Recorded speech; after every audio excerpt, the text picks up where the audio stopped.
दिल्ली में ये बाढ़ यमुना के रास्ते आई है।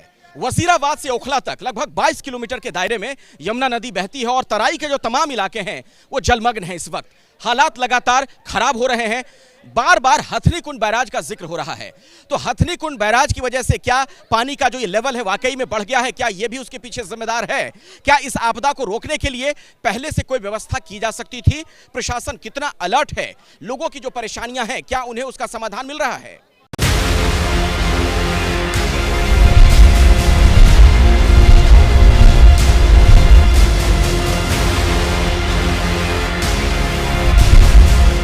दिल्ली में पानी से पैदा हुए ये हालात बीते 45 साल का रिकॉर्ड तोड़ चुके हैं और सोचने वाली बात यह है कि 45 साल बीतने के बाद भी दिल्ली अपने उस सिस्टम को दुरुस्त नहीं कर पाई जिसने साल 1978 में चुभने वाला दर्द दिया था।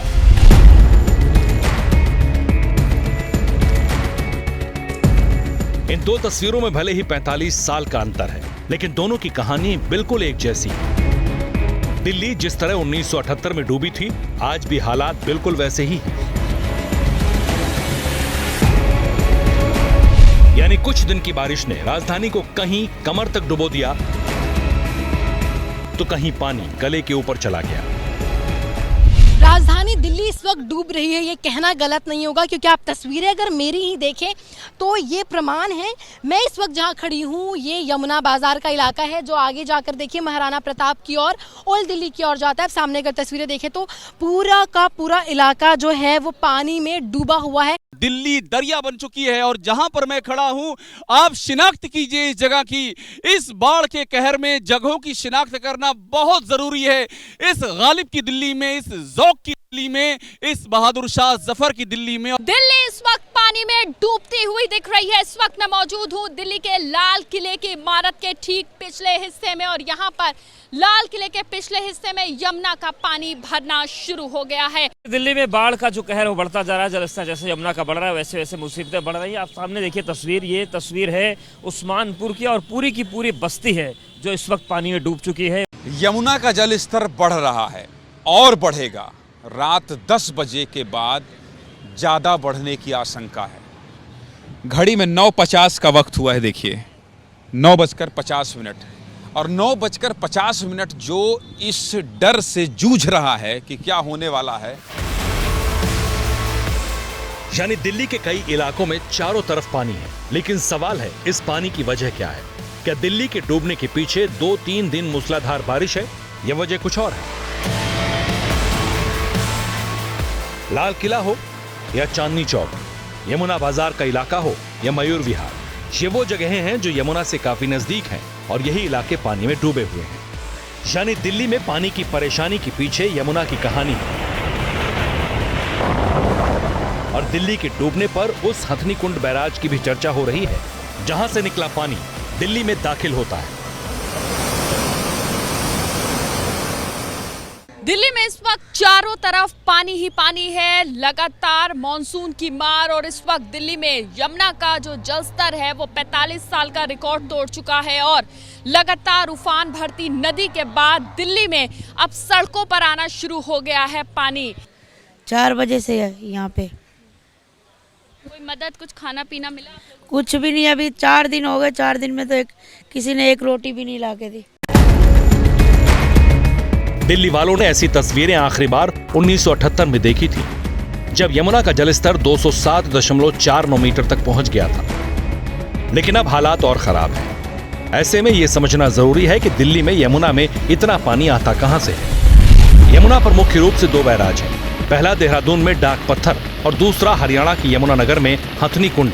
जानकार बताते हैं कि हथनी कुंड बैराज से छोड़ा गया पानी बहुत तेजी से दिल्ली में दाखिल होता है, क्योंकि पहले पानी को बहने के लिए ज्यादा जगह मिलती थी, लेकिन अब ये नदी संकरी हो गई है।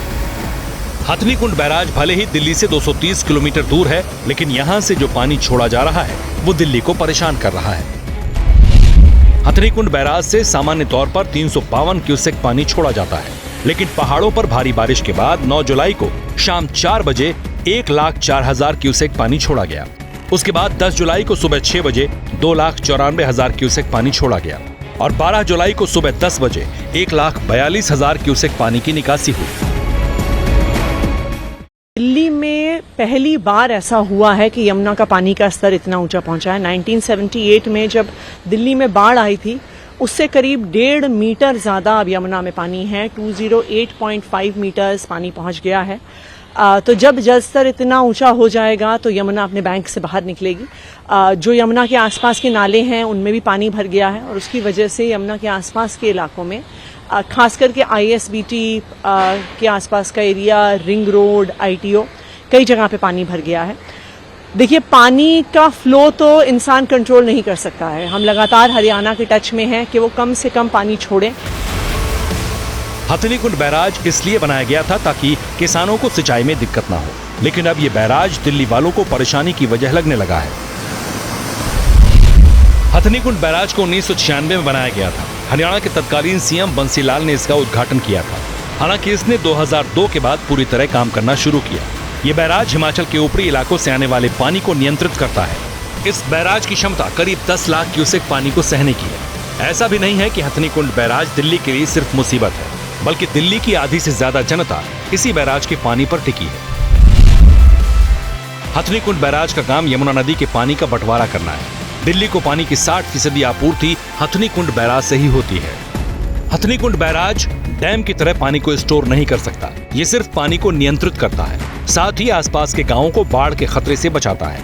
लेकिन जब भी यहाँ पानी बढ़ता है तो बैराज से पानी छोड़ दिया जाता है और यही छोड़ा हुआ पानी दिल्ली के लिए खतरा बन जाता है।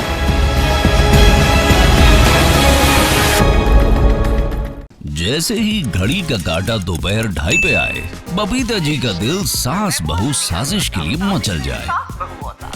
और ये है इनकी बहू, पूरे दिन ऑफिस की टेंशन हो जाए गॉन जब ये करें अपना फेवरेट शो फ्री टाइम पे ऑन। इनकी तरह आप भी देखिए अपना फेवरेट शो अपने टाइम पर और डाउनलोड कीजिए ABP लाइव ऐप अपने स्मार्ट टीवी पर।